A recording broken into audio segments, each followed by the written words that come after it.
everyone, welcome to this video. In this video we are going to talk about that how can we install Google Play Store in our Windows PC. That's right, you heard it correctly. In Windows PC we are going to install Google Play Store. So Play Store is an app that is supported in Android devices. So you must be wondering what is the process through which we need to download it on our Windows PC, right?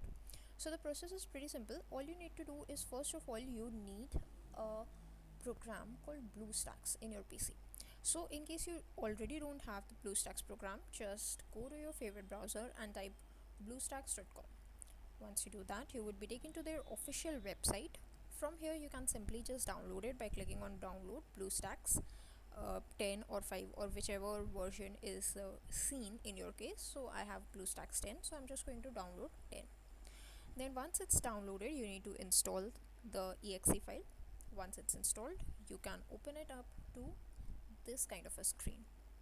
Now this screen is already the Google Play Store, but if you go back, this is the home screen that you will see. It has a bunch of games that you can simply use and play. This includes some of the apps also that are supported directly from the Android devices.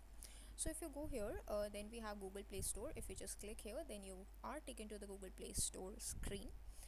You can search for any of the apps supported in the Play Store, and here you can see the Play Store icon as well. That's it for this video. Thanks for watching.